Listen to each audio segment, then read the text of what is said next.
And here we are, another Friday night, October 24th, week 10. Jim West and Dale Rost with Talking Preps Friday night.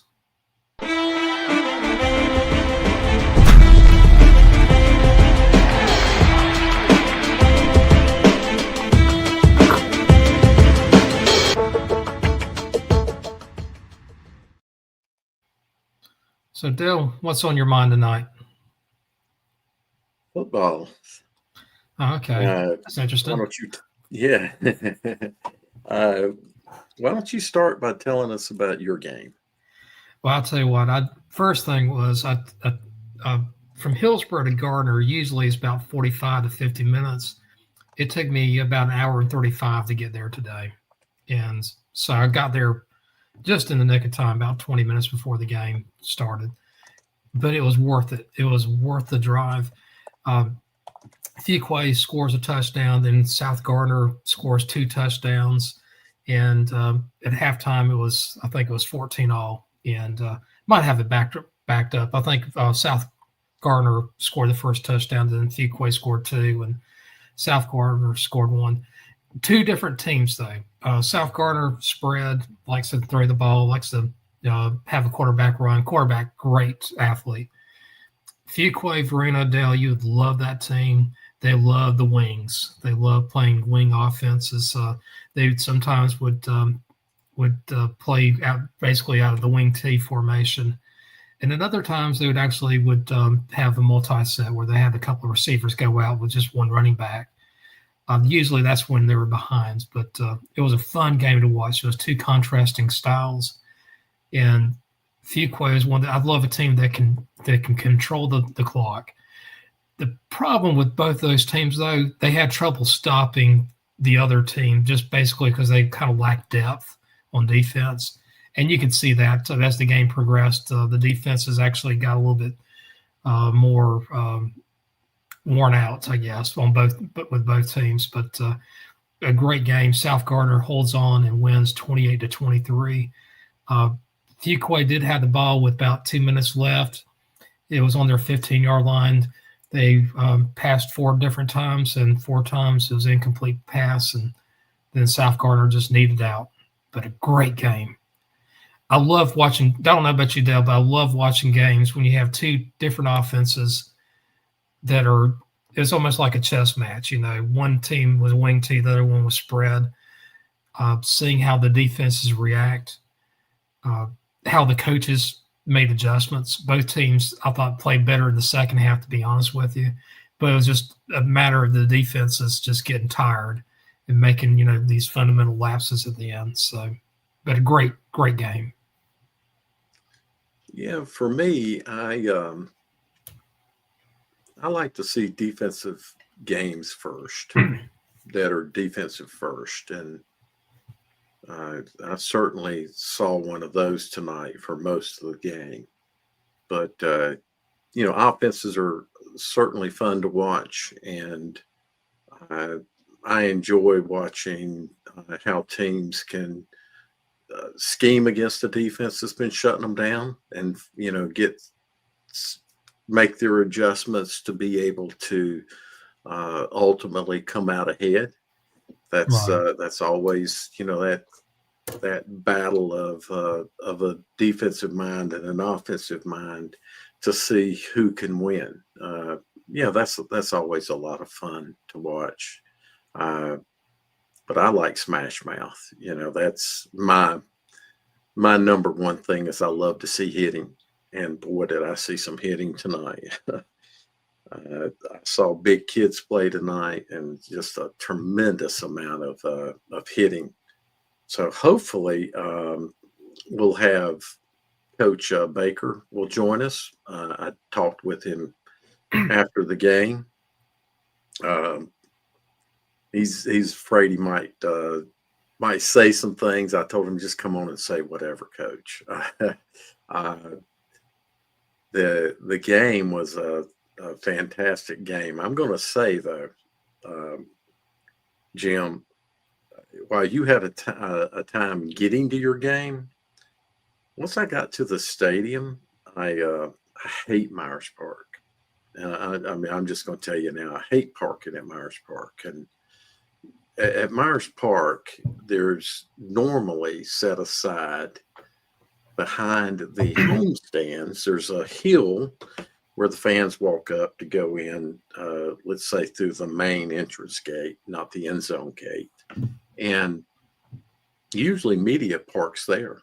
And so I pull into the school and around, and I see there's a couple of cars parked up there, but they have cones put up. And this is not unusual for them to have cones put up to keep people from pulling up in there. And they usually move the cones to let you drive up.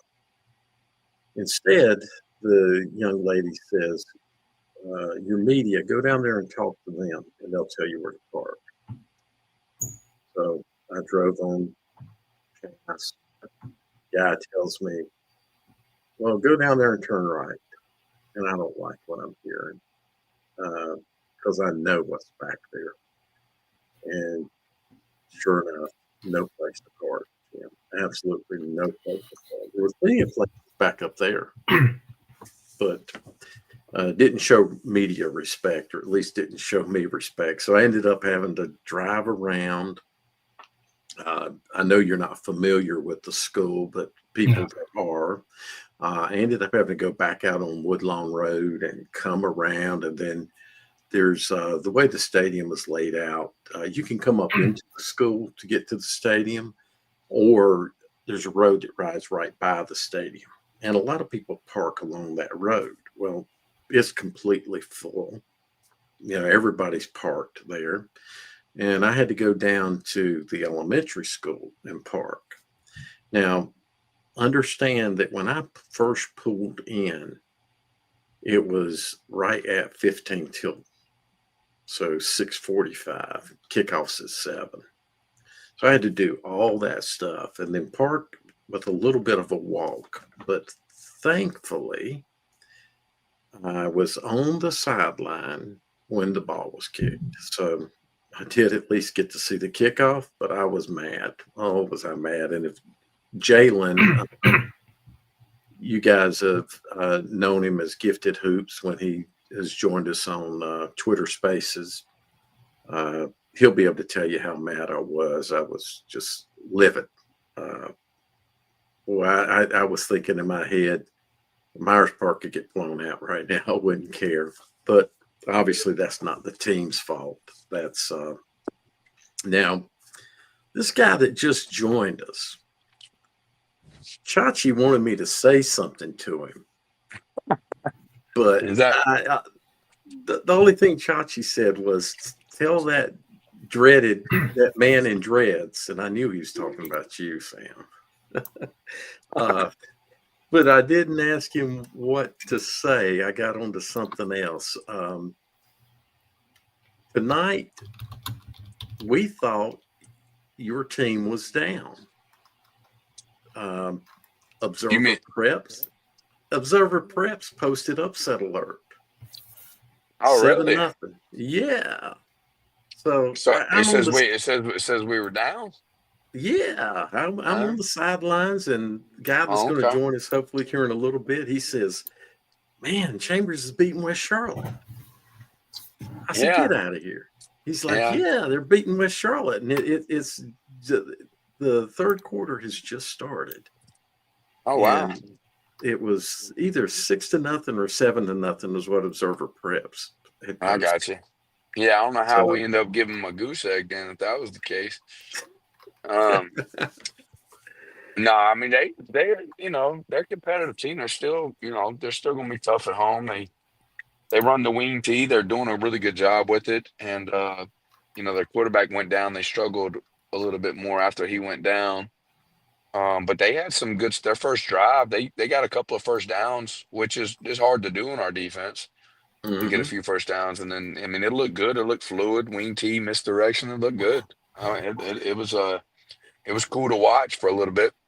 And then was it real wing tee or was it hybrid wing tee? It was shotgun wing tee. It was misdirection. It was 100% that. Spinner package with it. Like they were able to do some things. They're pulling guards, they doing a counter after the jet fakes and trying to run They the run. buck sweeps. Hmm. Okay. Yeah, it was good stuff. I mean, I think it is intelligent. Do it. The quarterback's really good when he keeps the ball too. After they do a double fake, he'll keep it on like a gut type play or a trap type play. I don't know if they're trying to run it as a G lead or a trap. Just I guess it depends on what you're giving them front wise. But Hmm. defensively, we're pretty good defensively, and eventually, got our bearings, and we made a lot of drives, got stagnant a little bit, didn't complete two of our fourth downs early on, but ended up winning the game 37-0. Towards the end, and got a score with like 3 minutes to go or something to make it go 37-0. We were up 30-0. But no, I mean, they're a good football team. I think Captain Mullen, I'm actually impressed with Captain Mullen. I told him that too. Like, a lot of times the guy, the prestigious guy that's been very successful in the NFL, and, you don't want to do the grinding type work of what high school takes, for the pay for what it is. I mean, it's pretty brutal. Hmm. And I just kudos to him to not like he's really intrigued about the coaching stuff. They do some unique things. You could tell that he's a student of the game and he wants to learn. He's wanting to do more things with certain things. And he doesn't do a traditional style, this, that, or the other that you would run in maybe the NFL. He was being creative and trying to do some things, and their JVs are really good. Our JV only won 6-0, I believe it was, the night before, and their JV's only lost one game, and they've been getting better every game. And so our JV's beating them last night, and they remained undefeated. But I was impressed with his overall program. Captain Motherland does a good job, and sometimes I mean it surprised me of how well that he's putting the time in and dedicating himself. Like you could tell this means a lot to him. And someone that's been successful as him at the highest level, are you going to like come to the high school phase and like really dedicate where it ain't a lot of pay, but you're doing a lot of dedication to your craft. And I'll definitely say this: he's definitely putting a lot of time in his craft and is really enjoying it. I think he's going to be very successful. Does he coach the defense or the offense? I told him the only advice I gave him when he first started coaching, I said, um, you need to have your hand in both early in your career. And I think he has his hand in both for sure. Does he have an OC and a DC? I'm pretty sure he has both, but I think that he's involved in both. Like Okay. I think he knows what's going on at all times, or he's installing certain things. And I don't know if he call plays anything or whatnot, but you know, that's probably the biggest mistake I had when I first got to Harding is I tried to delegate and do certain things, but until you have your identity of what you really want to be, you got to be more involved as a head coach, in my opinion, until you get a staff. Like now, I got a great staff at West Charlotte where I got two offense coordinators and I got a defense coordinator that runs the style of defense that we've been running for a long time and taking ownership of it. And I don't think I might have called or had input on a few things on defense because he understands it like it's his own, does a great job. And then, I got Little John and Coleman that help me in the passing game, and we do a lot of their concepts there. I just kind of control the run game, and Randy Long's heavily involved in that stuff. So we got a good staff where it's been more delegated than what I've had to do in the past. Yeah, I'm impressed with your staff. Just absolutely. Oh, Coach Baker. Come on Um, in here, Baker. How'd they do tonight? They did good, I assume. they they did. They Yeah. That's what I was telling everybody. Everybody's like, do you want Myers Park to win? I said, no, I don't want Myers Park to win. They were like, why not? And I said, shoot, if they win, it means Myers Park and Huff will be in that top four probably in RPI. I said, I want them to win. well, it took them a little while. Myers Park's defense was really surprised tonight. I was impressed with the way their defense played. It did take Huff a while to get their offense going, but boy, fourth quarter was all theirs. Is Coach Baker on right now? Yeah, can you hear me? Yeah. Yeah, we can hear you. What's going on, boss? Nothing much, Man, man. What's up with you? Thank you for thank you for not messing up the RPI. Way to keep winning. Good job. Hey, man, anything for you, Sam. No problem. I love Sam, it. before you say anything more to him, I've got to ask him, Coach Baker, is your hand okay? When you came by after that touchdown, you gave my backside a hard slap, and I had my battery in that pocket that you hit, so I'm hoping you didn't hit that. Oh no, man, I'm good, man. You know, I'm in the moment all the time. I'm animated with the kids, man. I'm excited for the kids anytime they do something great. Good deal.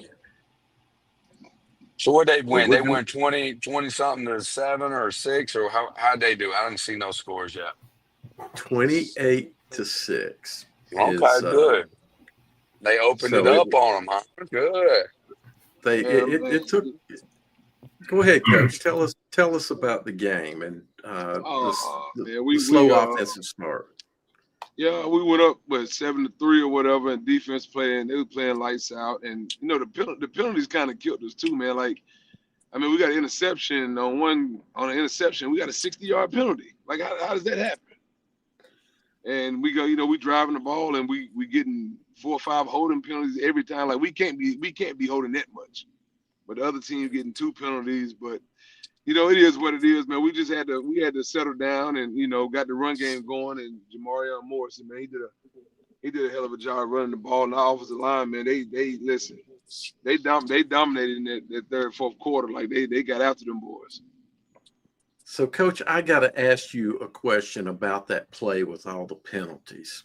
I saw one unsportsmanlike. It was a little taunting with a block there on the sideline right before the touchdown. Right. But I was told there were 3 unsportsman conduct calls. Yep. But was there also a holding call? It was a blocking the bag, unsportsmanlike conduct, personal foul, and then I'm asking the official, like, what's all the penalties? And Coach Chachi comes up to me and said, "Bake, don't worry about it, man. Listen, we finna win this game. Like, don't worry about it." They threw a flag on them for saying that. Yeah, they did. Exactly. I saw that. He was talking to me, and they threw a flag on him. Well. So you getting them West Charlotte penalties. At least you know how to feel. So I like it. Hey man, it's crazy, man. But you know what? Like I told our kids, man, we've been in some games all year. We done had that face adversity all year. So it was a matter of time. They hadn't been in that situation all year either, where they've been down and had to come back. So that was our motto, to try to go in there and start fast and get on them early. And we ended up having a slow start. So, but once we got clicking, it was we were rolling. Well, that interception, and I've got I don't know where the highlight is, but we reviewed it on the sideline just to see what penalties we could see. That was one of the best runs I've seen of him not going out of bounds, keeping himself in bounds. What a wonderful return. Yeah, I had 3 people come to me after the game and said something about their return. It was really nice. It was Jason Wilkerson. Oh, nice. Yeah. So I will get the highlight up. I'll get it to Langston so we can. We won't have it up tonight, but it was a fantastic return. Now, before you say anything more, don't forget to get me defensive and offensive linemen from tonight, please. I got you. I'll do that. And then just let me know when they want to come on. If you want to come on and record on Wednesday, or if they want, Sunday, or if they want to come on live with us Wednesday night.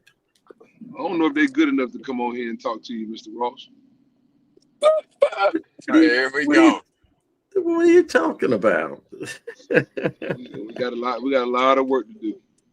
You got a lot of good kids. That's just I know better.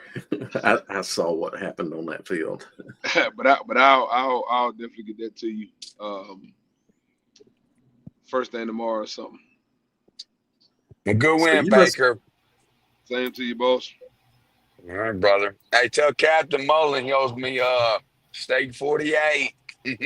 Well, I heard his quarterback got hurt. Yeah, that kid was good too. He got hurt in the first series. Yeah, The they run a kids, little wing.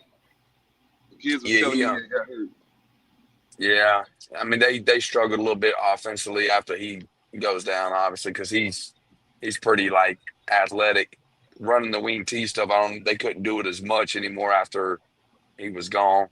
Yeah. But yeah, he got banged up. I don't know what happened to him.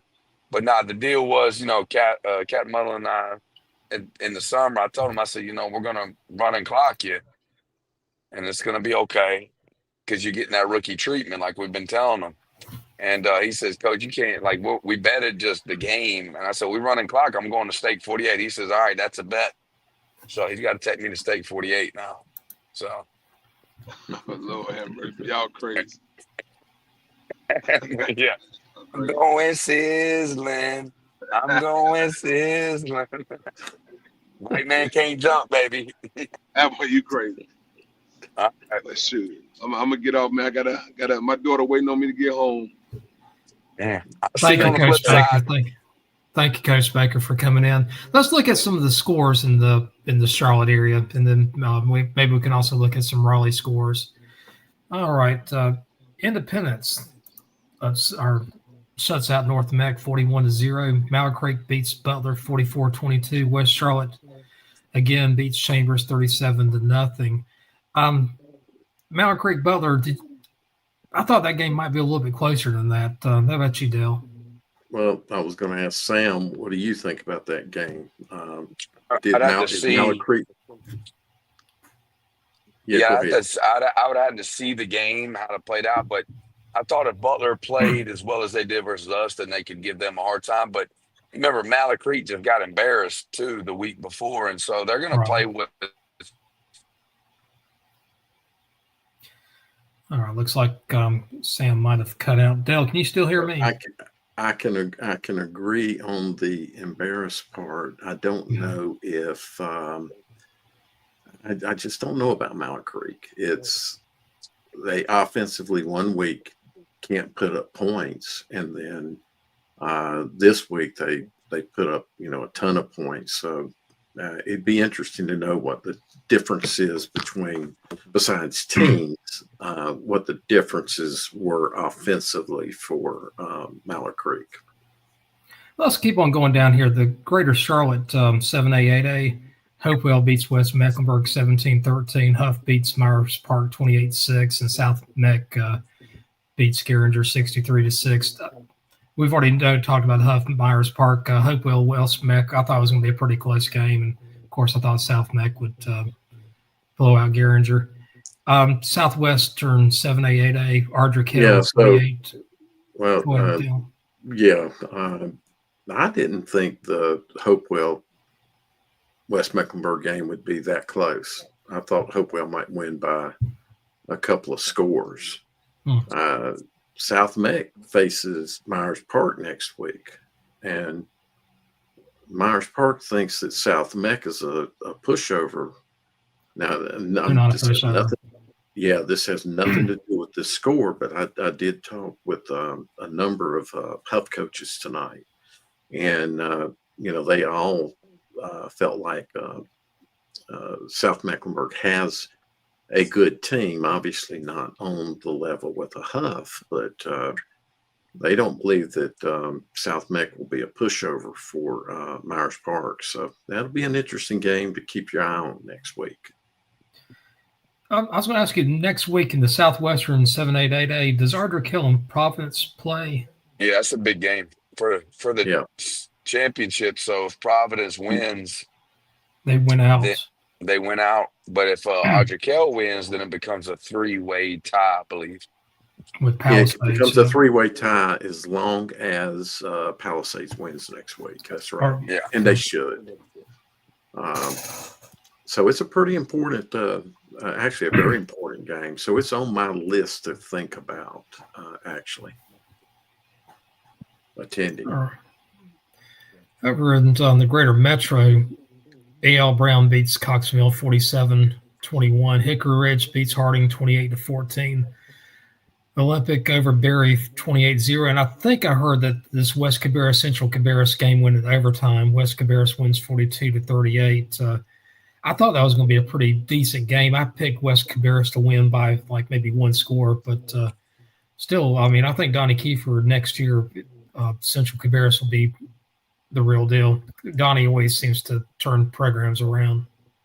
Well, we had West Cabarrus in our picks this week, and I picked West Cabarrus. I thought it would be quite honestly, I thought it'd be a one-score game. 42-38 is.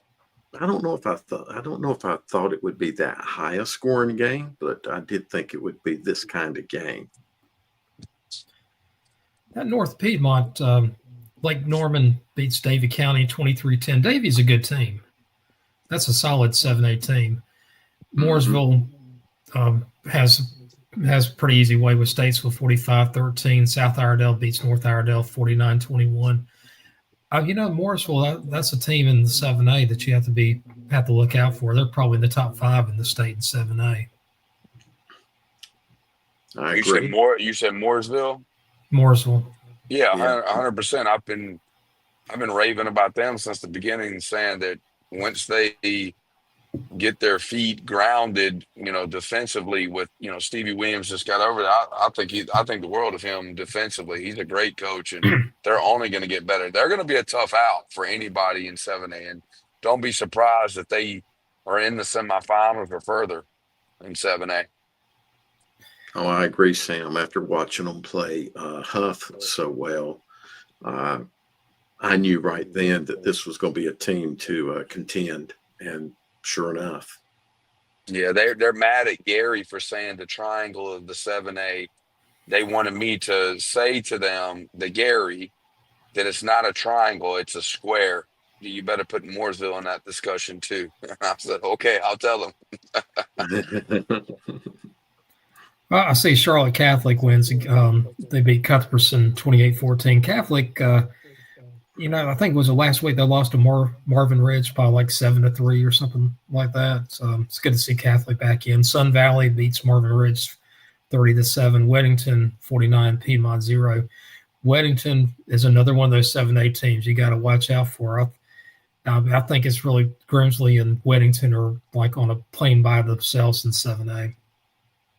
I would disagree. Yeah. I would say Mooresville and Independence would definitely be in that mix when it comes to it because of the competition that they're playing. That's why I said I think it's a square on the West. I think that Independence. Remember, Grimsley does not have their quarterback and haven't had to play a game like ourselves.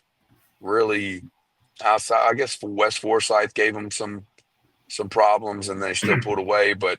And Grimsley's a phenomenal compared to, Faison. And so they're not unbeatable, I don't think. I think they're still, obviously a great football team and the one to beat. But Weddington's going to keep getting better, like you said. But don't be surprised if you see Independence or Mooresville in that mix in the semifinals. Do not be surprised at all. I'm not surprised. I will not be surprised. No. All right. Sun Valley is setting themselves up for a big game next week with Porter Ridge. Another game that's on my radar, but the Country Day beats Latin 24-21. I think we got some. That's huge.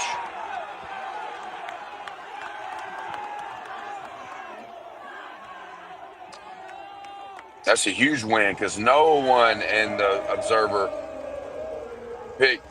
picked Country Day. I think everybody picked Latin on the pick'ems. Exactly. Yeah, that's without question that surprises me. I don't know. I thought Latin would win this game. I don't want to say easily, but I thought 2 scores comfortably. Yeah, 2 scores is. Well, you got to understand, maybe the best player, one of the best players, if not the best player in the private school in the region, plays for Country Day. That wide receiver is elite. And I guarantee he was involved in tonight's game and scoring. I can almost guarantee that. I didn't see the game, but I would not be surprised if he was the one heavily involved in the scoring aspects. So Providence Day, they keep on rolling. They beat Charlotte Christian 46-20. Was that about what you thought it was going to be, Dale, score-wise? First, let me address Sam. Okay. He caught the a 77-yard touchdown for the win tonight. Oh, wow. See? Okay. Yeah. And what did I say about Providence Day? I said I'd be surprised if it's within 21 points. Did I not say that? I don't remember, but I know you said you didn't feel like it'd be a game. So Sam, you say a lot, so don't hold it against us. We don't remember everything you say. So it not being within 21 is not a surprise for you. Yeah. And we all knew Providence Day's a better team. Yeah. Now, the Big South, that Ashbrook Crest game, this one I thought would be one of those things where I wouldn't be surprised we went through 5 or 6 overtimes. These two teams were really well matched. Ashbrook beats Crest 21-14 tonight. That's a huge win. You know what? You know how close I was to picking Ashbrook. You don't know. I actually had it and almost sent it, and then I changed it. I picked Ashbrook to win this one, but barely. I think it's the best 6A team, or one of the best 6A teams versus the best 5A team, or one of the best 5A teams. So, totally agree.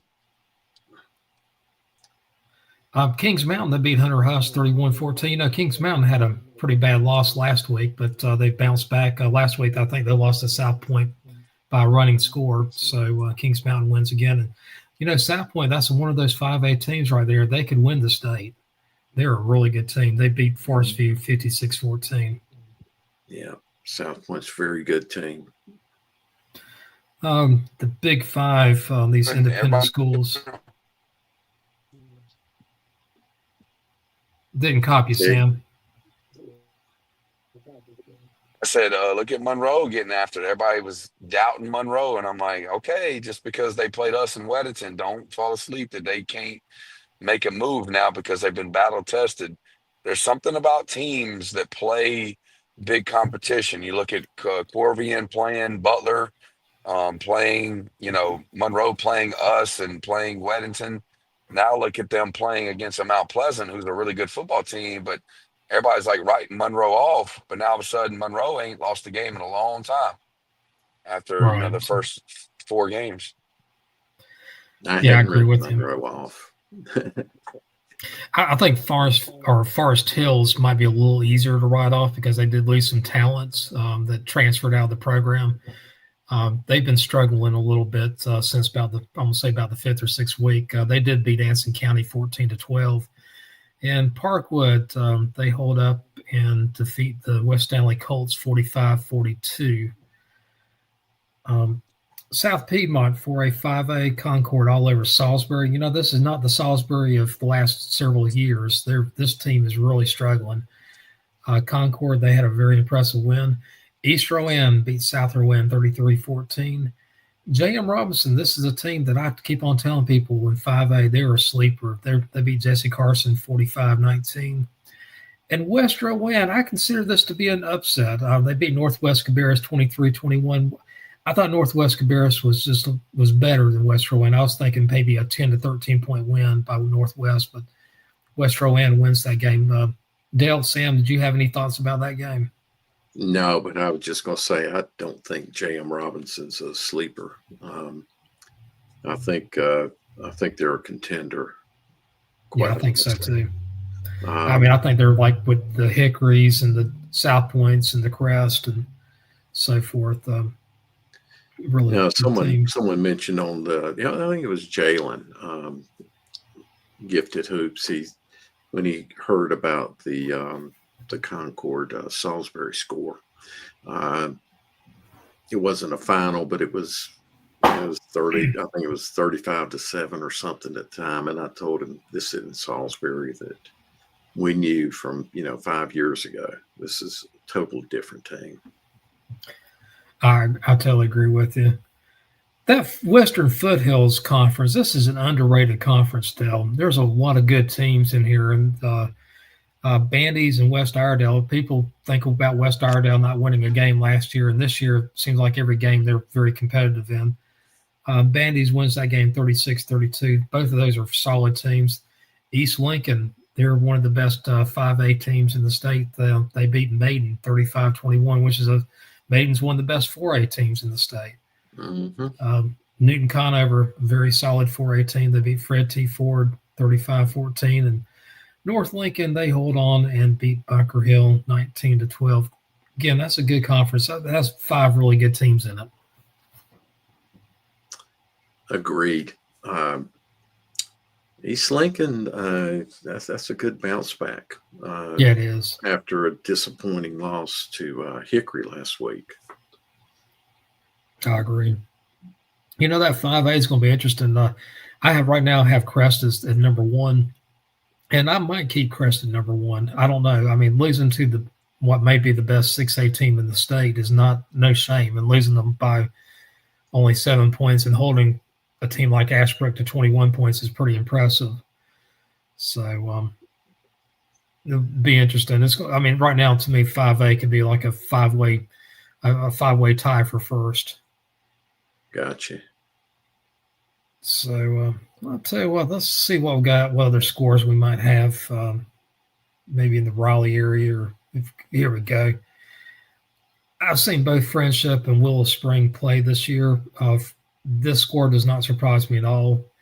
Friendship is a very, very solid team.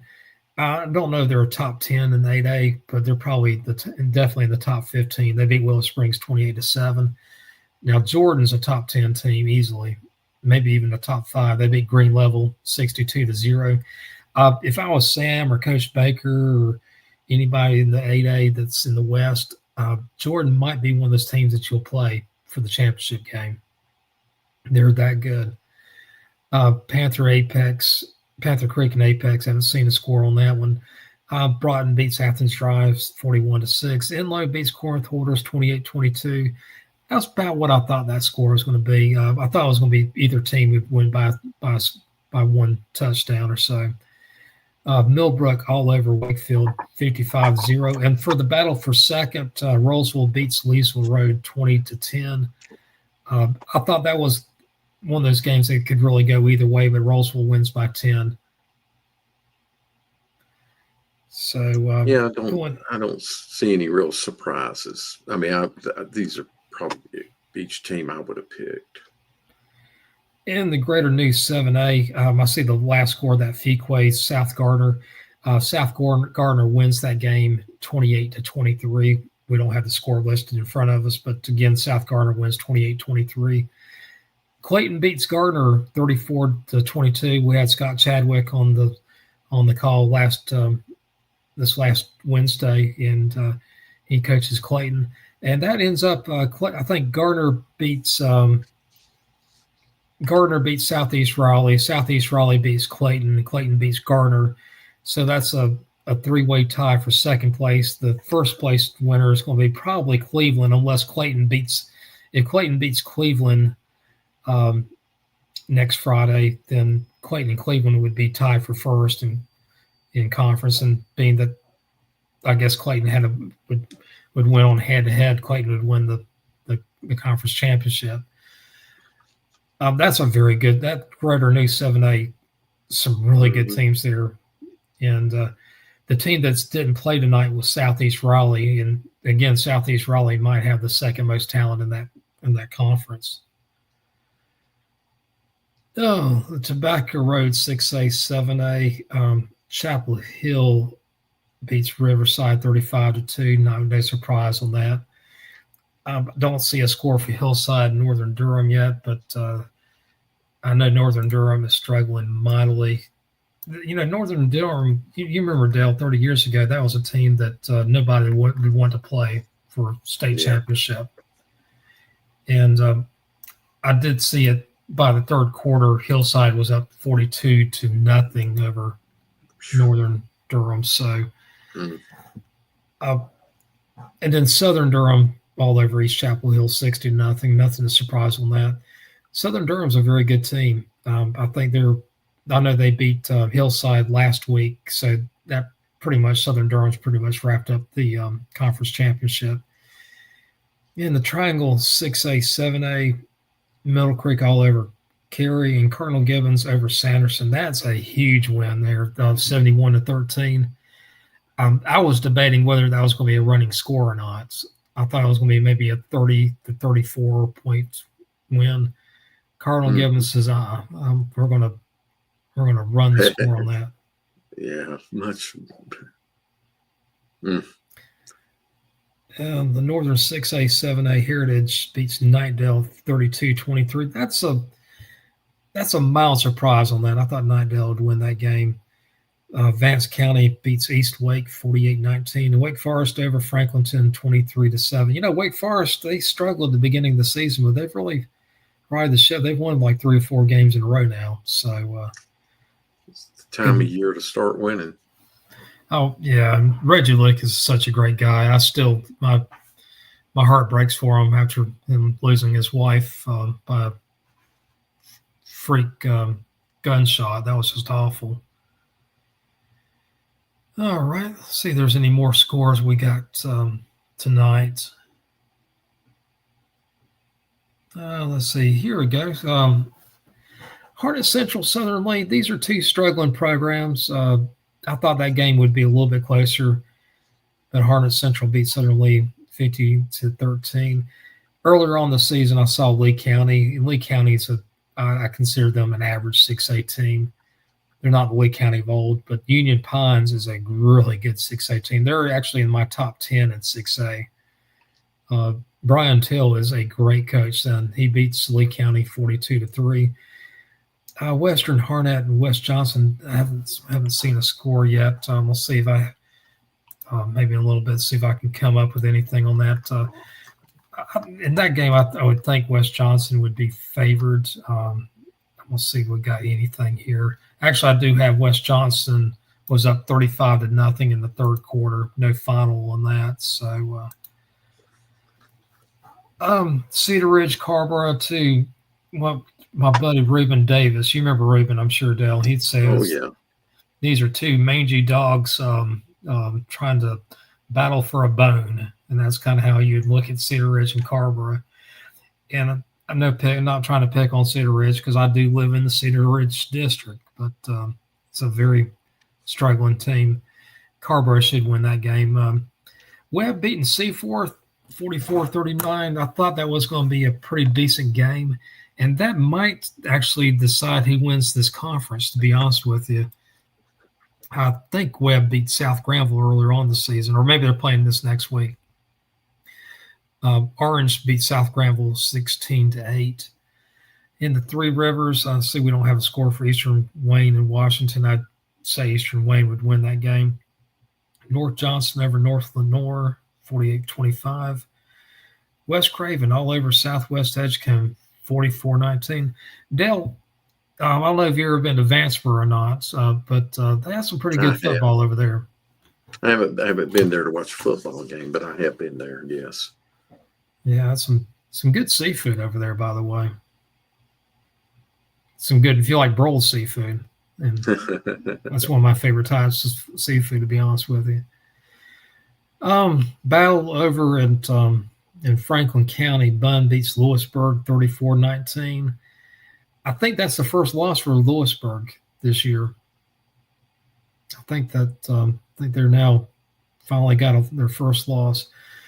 Roanoke Rapids, they beat the American Leadership in Johnston County 32-14. Wake Prep over Nash Central 29-21. Dale, Nash Central, not that long ago, they had a very good team, really good team, and they're struggling this year really bad. It's all about those numbers. Swine Valley 2A, 3A. That's, Dale, if you've ever been down over in that general area, that's a perfect name to call that area. Yes, I have. I've been in that area many times. You can't call it wine country 2A, 3A, although that'd be a pretty decent one too. Some of the Duplin County ones, but Yep. Goldsboro, Spring Creek, those are two very much struggling teams there. I think Goldsboro would be slightly favored to win that one. James Keenan all over Princeton, 49-14. Walsh Rose Hill having no problem putting away Rosewood 58-0. Heroes Christians, they beat Ravenscroft 48-21.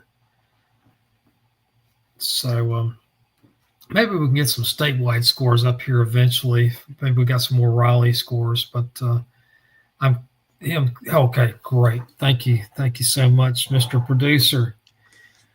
Let's see what's of any. Brevard.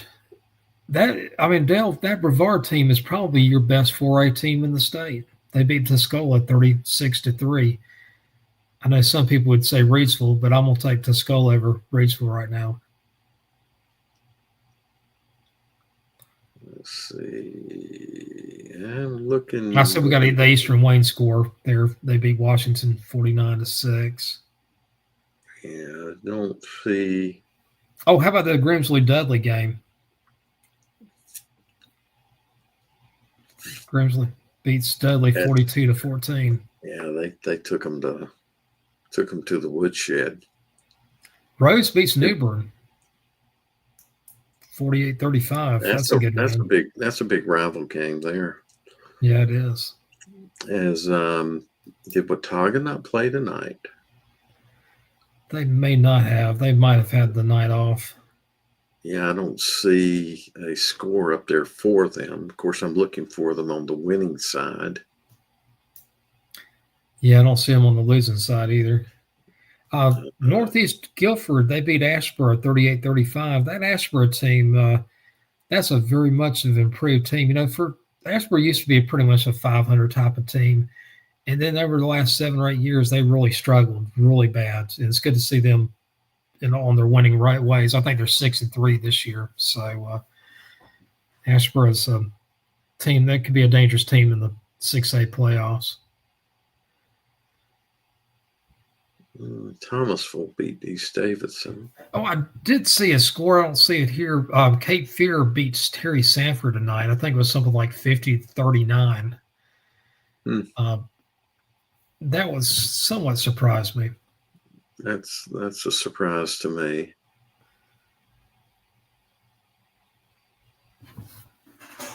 And let's see here. I don't South see Central any. Liver. West Henderson 42-35 over North Henderson.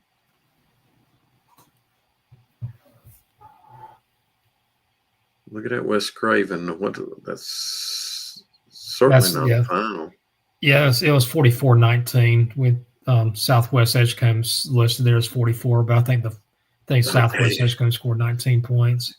Say, wow, that's so 44-19 was the final. Okay. Yeah. And let's see here. So, you know, looking at those scores, though, nothing really surprised me on any of these. But I'll tell you what, though, I'll go back to that Brevard game. That 4A championship, if Richmond goes, or not Richmond, but Reidsville goes to the East, I could see Brevard and Reidsville playing for the 4A championships. you know, I wish they would have kept the East and the West predefined. Right. I'm not a fan of that, splitting after you qualify. I didn't like it back when they did it before. And, we saw so many times that, like Richmond, would end up coming west. And, they really should have naturally been in the East as an example of why I don't like it. Yeah.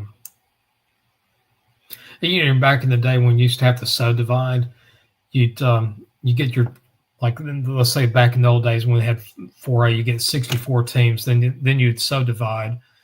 And then after that, you'd divide between East and West. And sometimes you had a team like Greensboro Page that might go 4A, big 4A, or little 4A. And depending on their big 4A or little 4A, they might go east or west. And sometimes they're right there in the middle of both of them. So, that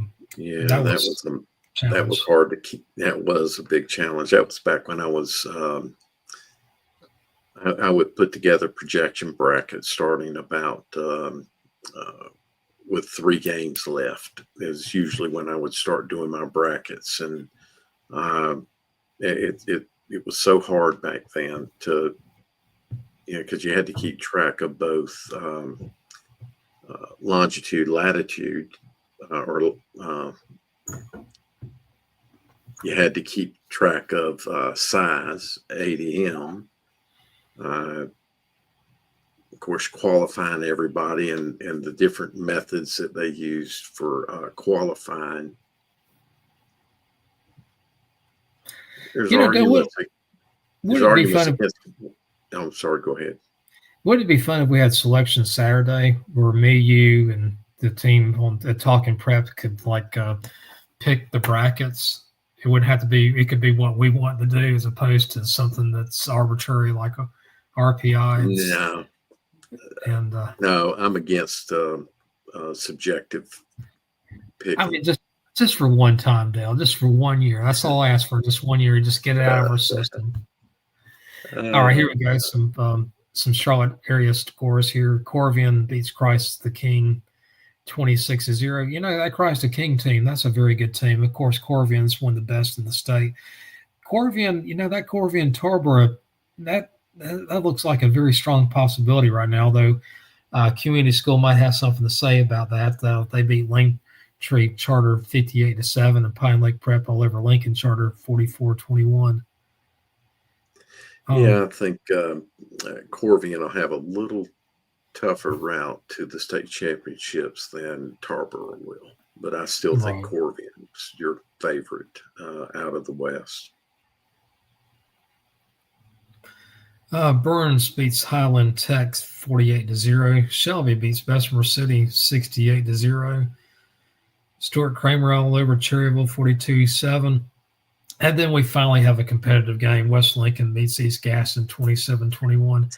Dale, that Southern Piedmont 2A, 3A, 4A, that might be one of the ugliest conferences. I mean, there's a big difference between the haves and the have-nots. Yeah, exactly. I mean, I think probably the only team that's in the middle of any of them would be like West Lincoln. Yeah, it's a real top-heavy team, top-heavy conference, I think. Yeah, I mean, Shelby, and to me, Shelby's your best, and Burns and Kramer right there. Of course, Stuart Kramer might be the best team in that. They beat Lincolnton, who beat Shelby. Of course, you can't really – that football is not linear. It's multi-linear. Gary Ashley made a comment. Let's see here. Bandy's 36, West Iredell 32. Bandy's was down by 11 with 2 minutes to go. They came back and won. Wow. You got to finish games. That's, that's only 11 points. So it's kind of like tonight in my game. When Myers Park was driving for their second score, they only had 3 points on the board. And, we said to each other, Myers Park has got to score a touchdown. They can't put another 3 points up. And unfortunately for Myers Park, they did. And then Myers Park got that nice interception, which kind of still, they were still in the game about maybe midway through the fourth quarter. There was still a possibility that they could come back. It was a stretch, but there was a possibility. But Huff showed that they know how to finish, and even against that, just still, when I looked at that, and I'm gonna have to look at the film more, and I'll have to get there was I don't know, I don't hear any sound. They really enjoyed their win. It was And For there's some Myers Park. sound.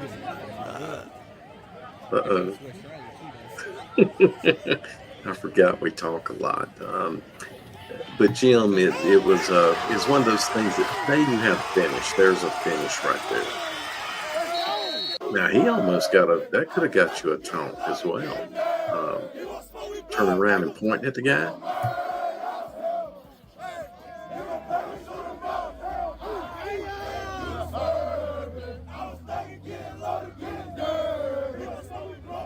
And I know you've probably heard us talk about Chachi. That's him right there in the beard on the right. Okay. He runs the defense at Huff. I just got a message about that Ashbrook Crest game. Supposedly Crest was leading 14-0, and then Ashbrook came back to win 21-14. Wow. Yeah. I'm telling you, man, I was so close to picking Ashbrook, and I don't know why. I mean, I had my picks. I had Ashbrook as my pick, and I started to click send it to Langston, and I said, yeah, something's going to happen, and so I changed it to Crest. So something happened. All right. Yeah. I was wrong. The Big Five: the Asheville School, South Lake Christian, High Point Christian, Hickory and Grove Christian. You got anything you can add to that? Because I could add nothing whatsoever. No. Out of all this, the Providence Day Charlotte Christian game was probably a great environment. That's a huge rival game, Jim. That game rivals any rival game you've ever been to. Right. It's a really good environment. Country Day winning 24-21. I'm surprised. I really am. I would have thought it would have been something like 28-14 Latin. You see, that score surprised me. The West Rowan Northwest Cabarrus game, that surprised me. Those are like the two surprises I had this week. That's a little bit of a surprise too. I'm looking to see if there's any other surprises on here. I really felt like Kings Mountain would win. I think South Point's that loss to South Point last week. South Point's a really good team. They're going to prove that in the playoffs. They're going to be a late round contender, I think, in the playoffs. I'm talking about South Point. I can't say Kings Mountain will be, but that's not a surprise that Kings Mountain beat Hunter Huss. Yeah. Asheville School. There's no surprises on those two scores there in the Big Five. No. In your area, are you going to have games on Thursday and Friday next week, or all of them going to be okay? That's how we're doing here. It's seems like half the games are on Thursday and half of them are on Friday. It's just CMS here. As far as I know, I don't know of any of the other surrounding schools that are not going to be playing Friday night. All right. And gosh, producers put it up here already for us. Yeah. What I want to know is why was the game that I attended tonight? There hasn't been a more high profile game. So I've got to understand what extraordinary circumstances are, because we certainly had a high profile game. Just speaking about CMS and playing next Thursday night, I don't know if that is one of the factors of thinking extraordinary circumstances is Halloween, so they move it off of Halloween. I don't know the justification for why they selected to move the games. We just really have no clear understanding of how things are done, in my opinion. That word transparency, does that ever come to mind? Yeah, there's zero transparency right now. Yeah. And for anybody listening, even though someone in our chat doesn't seem to think it's something to do, I did send in a public records information request for CMS to explain or to provide all documentation, be it printed policy, any emails, any texts, any video, any audio. I did respond to the individual that responded back to me when I sent my request in and said I forgot to add audio and video. Every minutes of meetings, I've requested all of that concerning this high profile with extraordinary circumstances, so that we can, they don't want to be transparent. Well, we'll request the records and find out what's going on. So CMS, if you're listening, yeah, my plan is that I will get those records, since you won't explain it. And if I can't get those records, I will go to the school board and to the city council. If that doesn't get me anywhere, I will go to the state legislature, and I'll take it all the way up to Mo Green. I'm going to be a dog with a bone on this. I don't like the way it looks, Jim. And it's perception. It's like when you're not transparent, there's a perception that you have something either to hide, or a perception that you have a certain mindset. And a lot of times you want to stay away from those perceptions and having that like a incorrect mindset. And that's why you want to be transparent about things and don't have to have a guy like you, Dale, having to try to dig to find it out, Well, the perception is that it's racial, that it's racism. Yeah. If you talk to anybody, and I talked to several people tonight at the game, and everybody has that perception. And DJ McFadden posted on Twitter earlier in the week, was this game not a high-profile game, talking about Myers Park and Huff? And I responded to him hoping somebody would respond to me, and my response was, define high profile, because I was hoping somebody would respond to that. And if I got a comment like I was expecting I might get, being one that says, well, it's racism, my response, I already had my response planned out, because I was expecting that kind of response, and I had my response planned out already.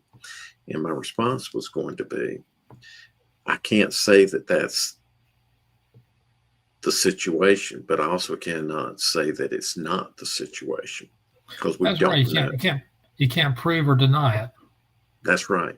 Or discredit it. I mean, that's the thing. You just don't know. Now, what's my perception? That it's, is it racial inclined, or is it socioeconomic, which in the end turns out being racial? If you look at the schools that have been targeted and the schools that have not been targeted, well, there's a perception that's kind of held up by action. Right. Scared of Myers Park. Yeah, exactly. So I made a comment, and I'll stand by it. I made a comment Sunday that Myers Park would fire CMS. They would fire them if they limited the game tonight. They would fire them. And that is sad that they have that much pull in this city. That one school has that much pull, that community. You must love your power. I wish we had that kind of power. Well, to be honest with you, I don't wish anybody to have that power. I know I do not want to have that power, because I don't think I'm any better, or my people are any better than anybody else's. I think we're all should be equals, and Exactly. And that's the thing is when you give one school power over the others, it's a sign of disrespect, and it's really not really showing. It's not really showing Myers Park or whatever in a very good light. And by the way, if you attend Myers Park, we're not slamming you whatsoever. There's nothing wrong with that school. We're just talking about the perception of the power. It has nothing to do about any student that goes there, or if you teach there, we respect you. We have no problem with you on that. The power part is what we have problems with.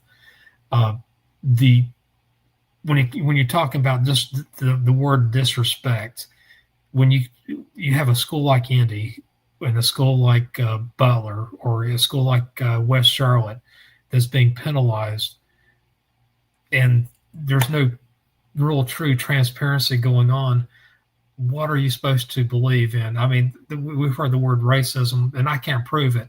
The only thing I can prove is a sign of disrespect. There's no way that you can tell me it's a sign of respect by limiting the ticket sales to 1,000 or 1,400 or whatever.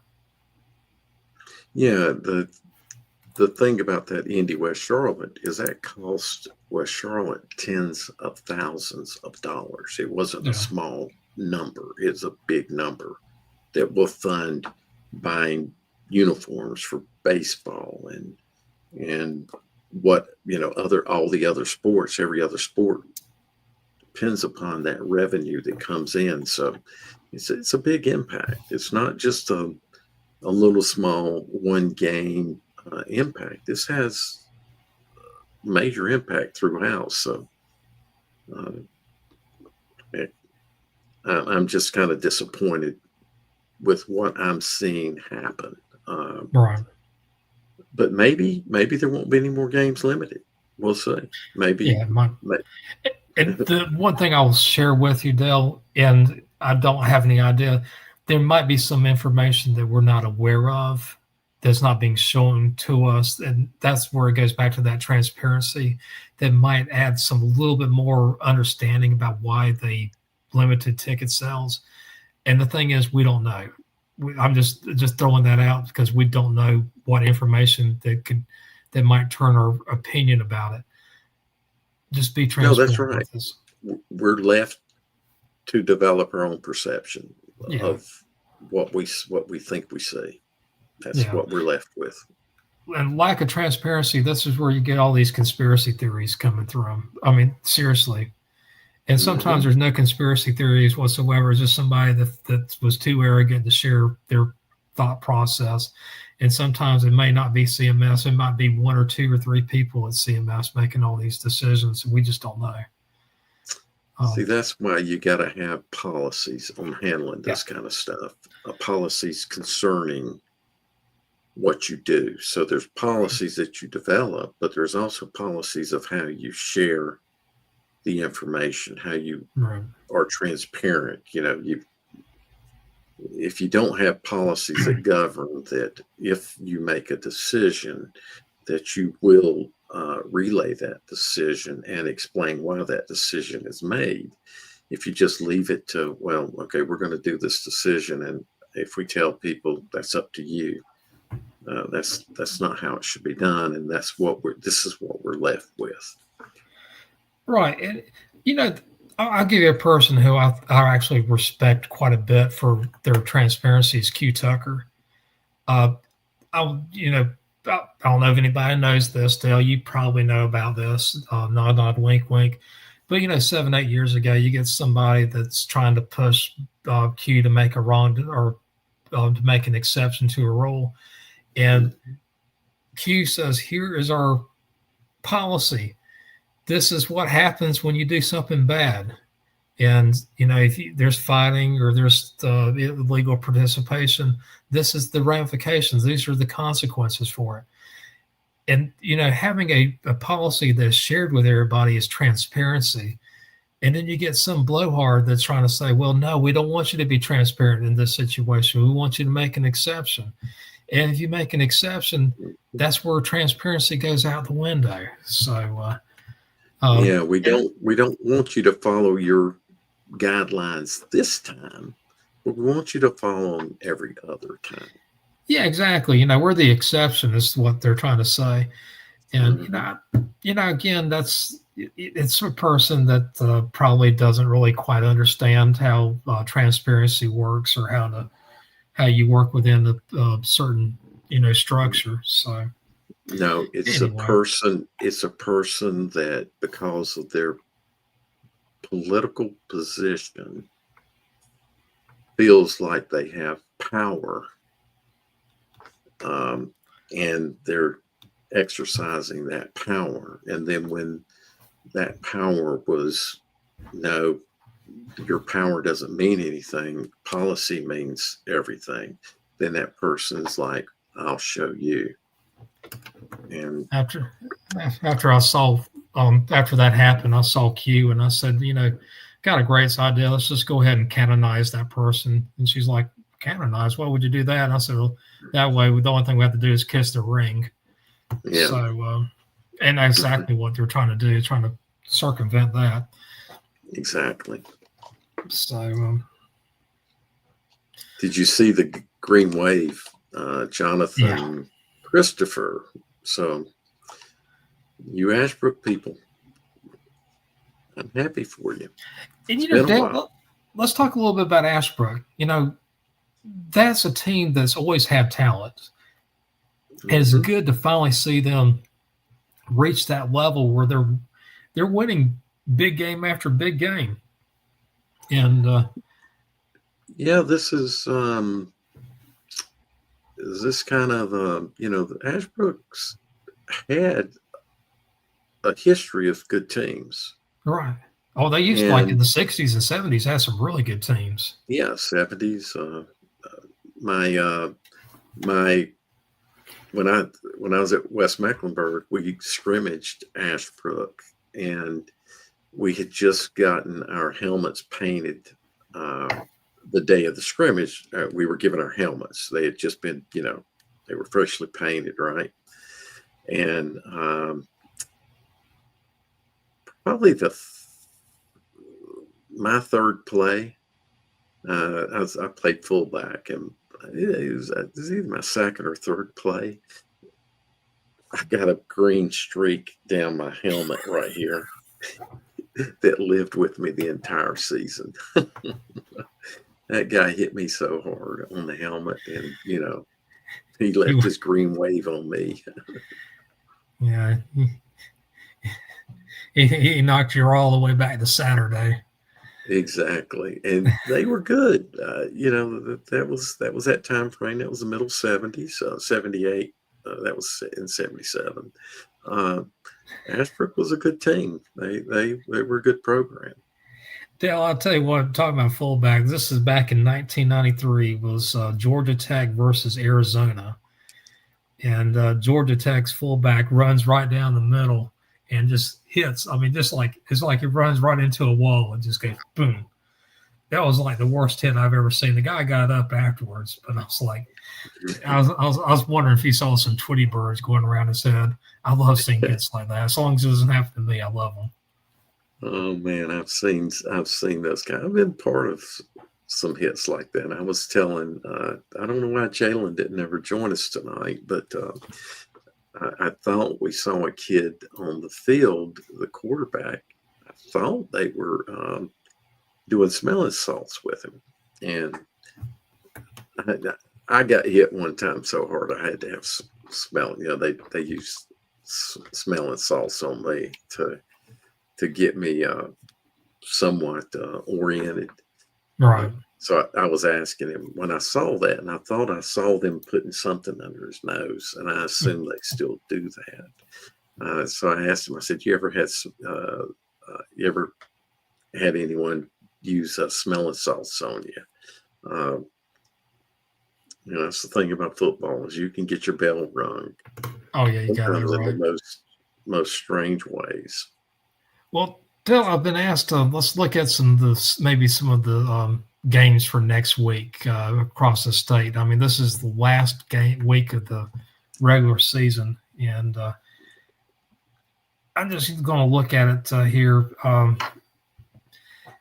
In that Quad City 7 8A, that Jordan Willow Willow Spring might be the only game that I'd go to, and I think even then Jordan's probably going to win by running clock. Tobacco Road 6A 7A Riverside Northern Durham. That's a pretty big rivalry. Both of those schools are kind of on the same part of the county. Webb South Granville. That's a battle for Granville right there. I think Webb will probably win that game. I was kind of looking at the those Thursday games, and at least in the eastern part of the state, Mm-hmm. none of them look all that great to me. Let's look at the Cap 8A. Leesville Road at Broughton. That could be a decent game. I think Leesville Road will win probably by 4 scores, though. Millbrook will probably win by running clock over Corinth Holders. Cleveland Clayton. Dale, that might be the game to go to so far. Yeah, that would be the best game. Yeah, that's the best game I see on the list. That's a Friday night game, too. So. Yeah. That might be hey, I see we got Gifted Hoops is on the stream with audio only. Gifted Hoops, you with us? Can you hear me? Yeah, we can hear you. Hey, how y'all doing? Doing great, brother. How about you? I'm good. How you doing, Mr. Dale? Good, man. Did nothing happen after you left? Tell us your perception of what you saw tonight. It was a great game to me, especially through the first 3 quarters. Huff turned it on, and especially in the fourth. Have a great defense. Mounts Park defense is great too. They played a great game, but their offense couldn't get nothing going, especially in the red zone to try to score. One thing I told Mr. Dale tonight, I was like, one thing you can't do is you think you're going to beat Huff kicking field goals.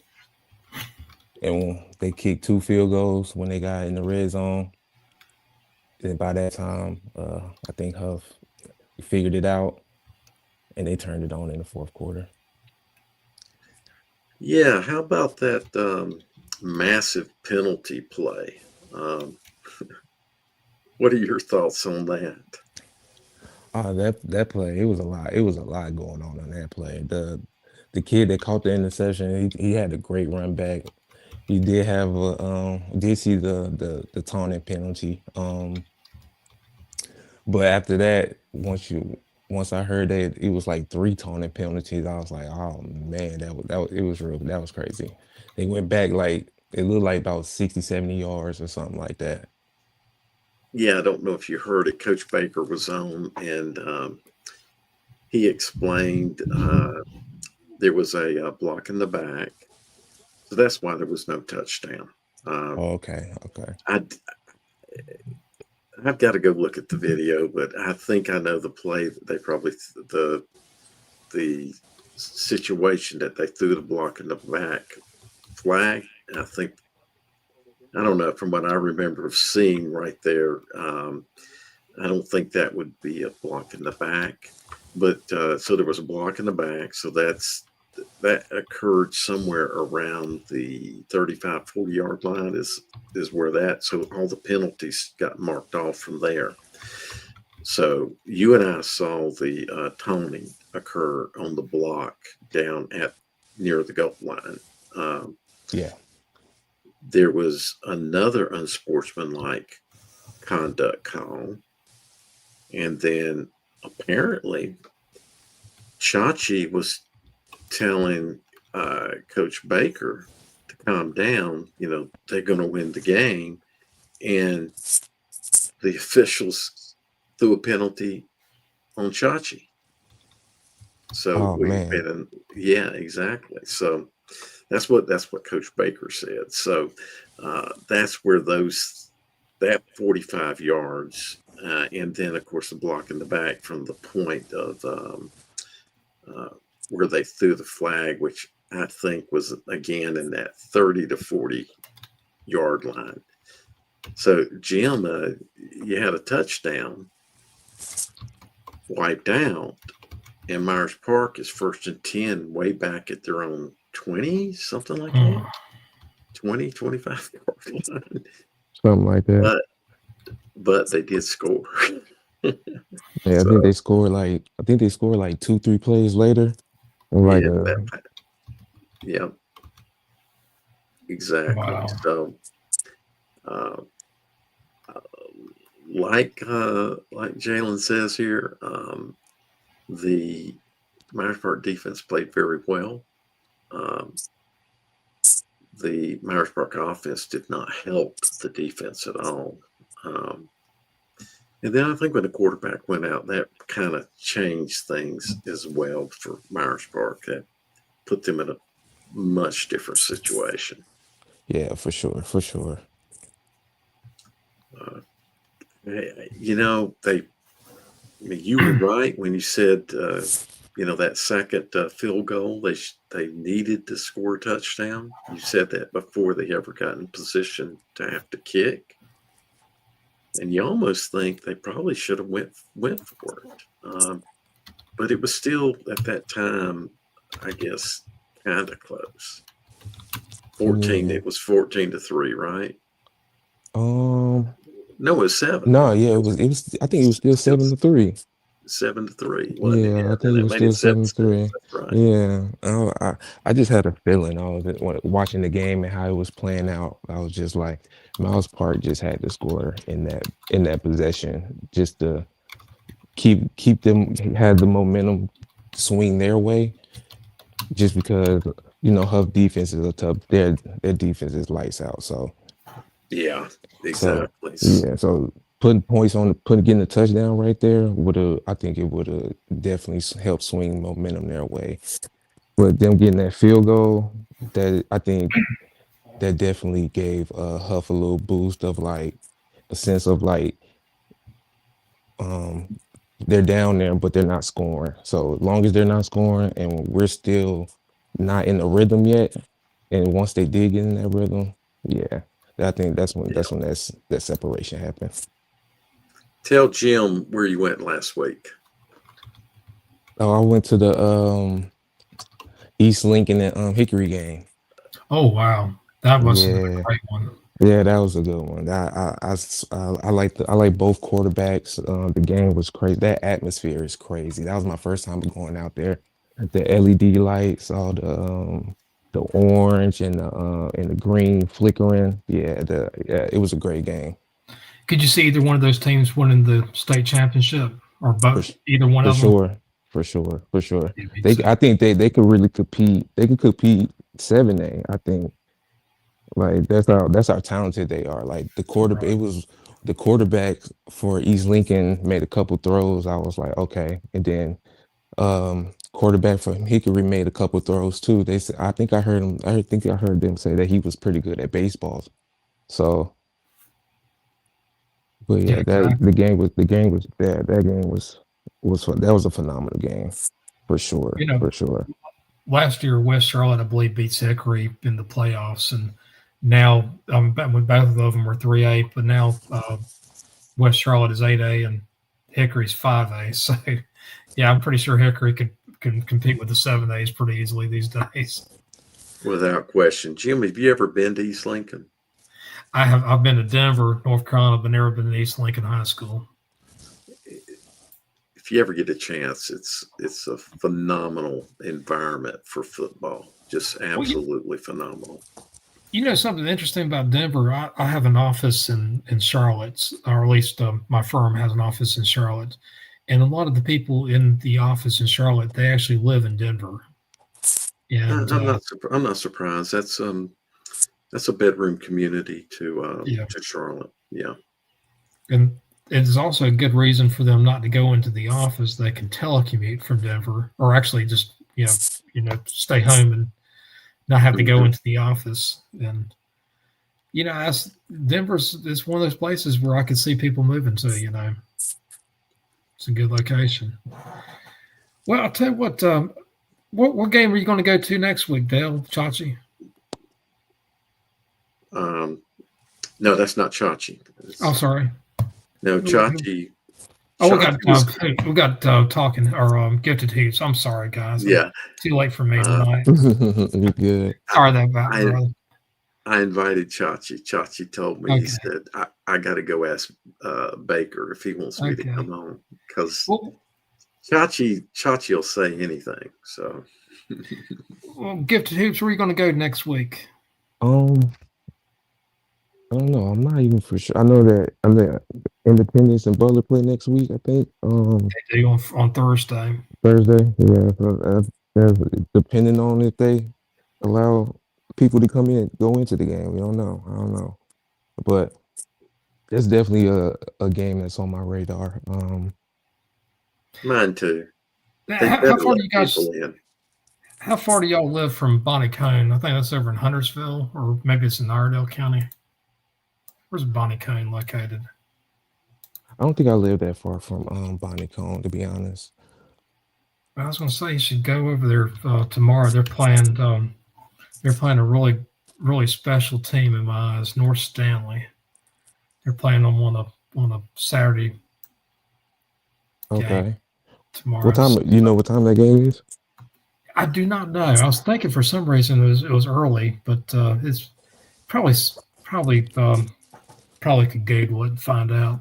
So I can probably do that right now. But When you look at these games, the big rival game is Mallard Creek and Chambers, which probably has less of a impact of rivalry. But that's as big a rival game as Independence Butler. I just got news that game is supposed to be at noon tomorrow. North Stanley and Bonnie Cone. Hmm.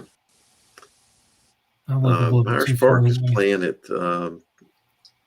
they're playing South Meck at Memorial Stadium. That's interesting.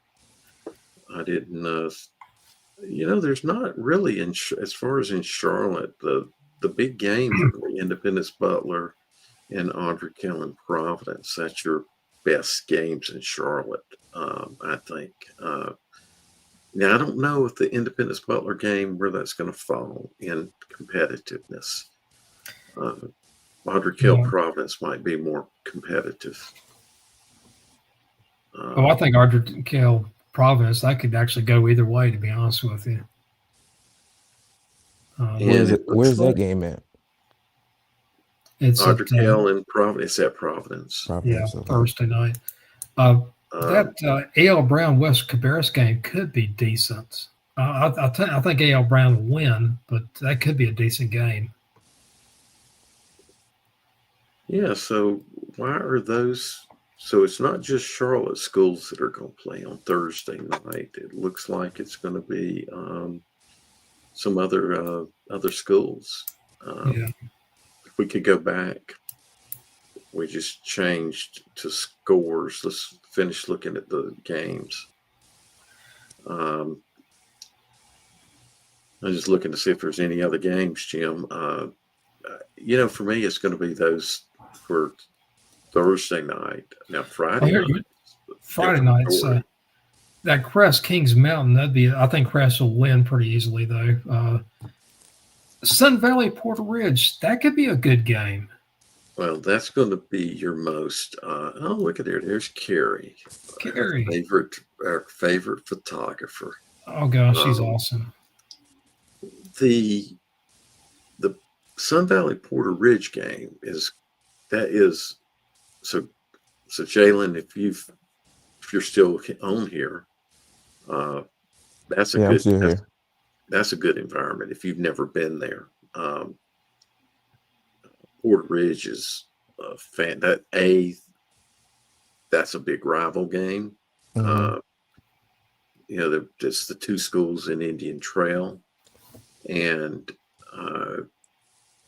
the environment is just phenomenal at Porter Ridge. I picked Sun Valley to win that game. Will it be competitive? You think it will be, Jim? I think it'll be very competitive. I think Sun Valley would be.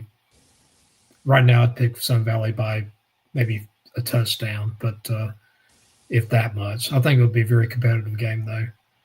I got to think about it. That Cuthbertson and Marvin Ridge might surprise people too. I don't think either one of those teams are bad. I I think that can be a competitive game. One game that I see here, this is a sleeper, and people might laugh at me on this, but that Lake Norman playing Morrisville. Morrisville better not overlook Lake Norman, and Lake Norman has shown over the years they can beat Morrisville on any given year. Sometimes Morrisville have been favored, and Lake Norman won that game, so that could be a decent game. That's a huge rival game as well. Yeah. Very huge. Two schools in Morrisville. Are y'all taking Mooresville in that matchup? Yeah, I'm taking Morrisville. Yeah. Yeah.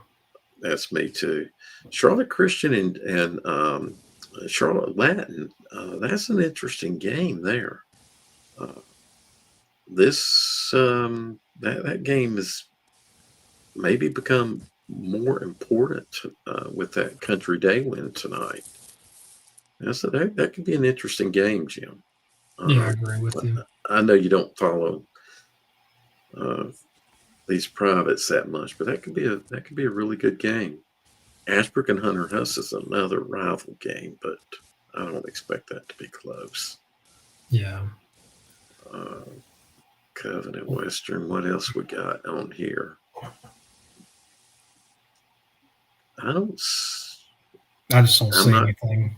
That Maiden Newton Conover game, that could be an interesting game. Newton Conover has had a couple upsets this year, and they beat Maiden. I'd consider that to be an upset. But I think that's a game that could be really competitive.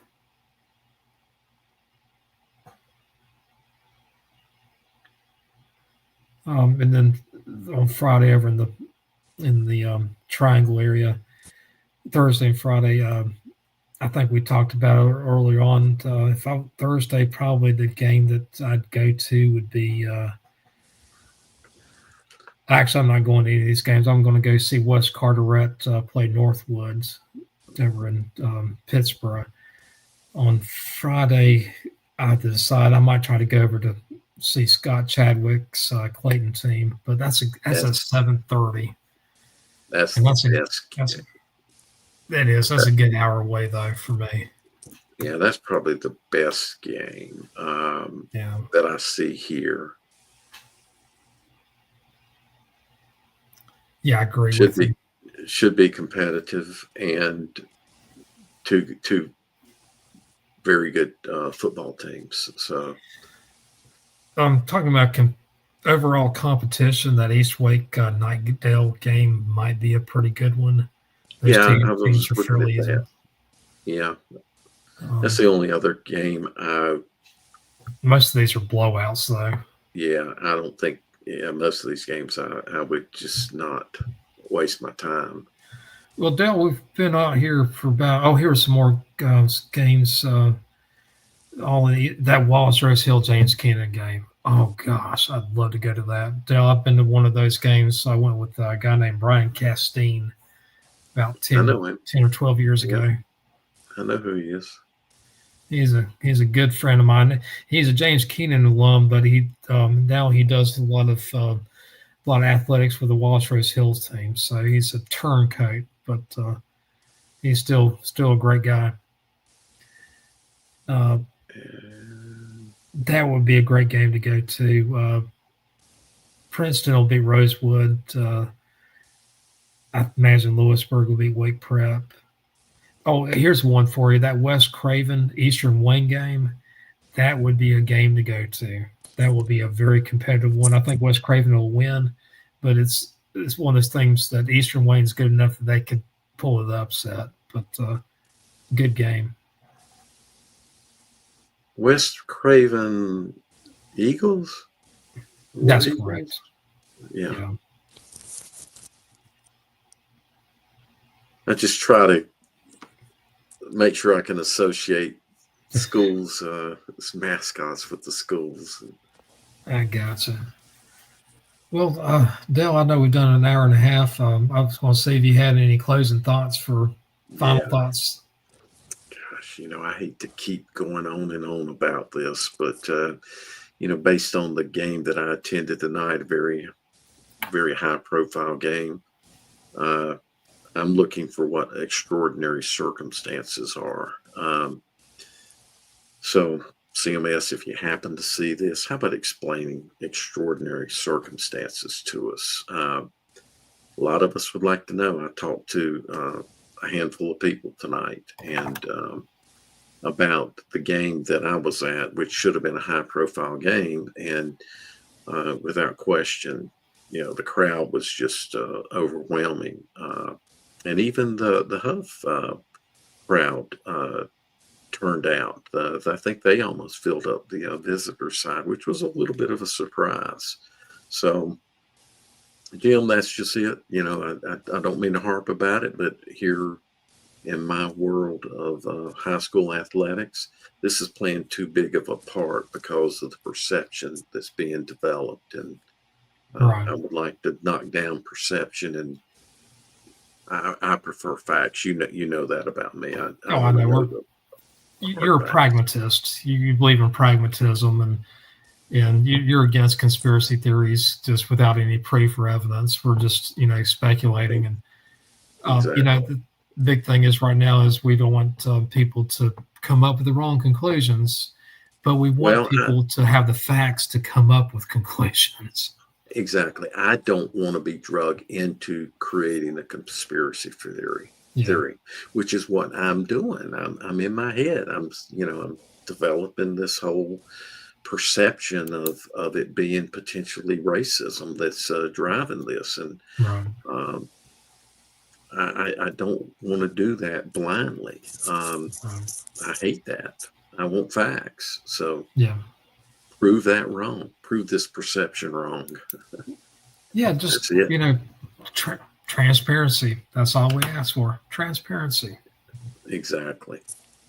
So next week's going to be fun. I think I talked to Langston today, Jim, about Thursday and Friday. Okay, and maybe Wednesday. Oh, we're definitely doing Wednesday. Okay.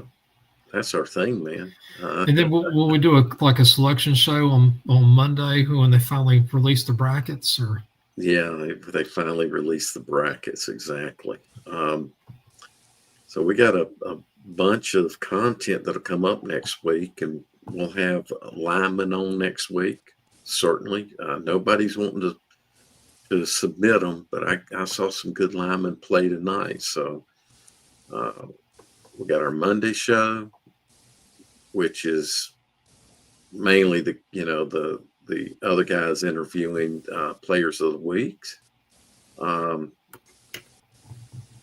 The main show, our OT show, and we're going to have 2 post-game shows. That's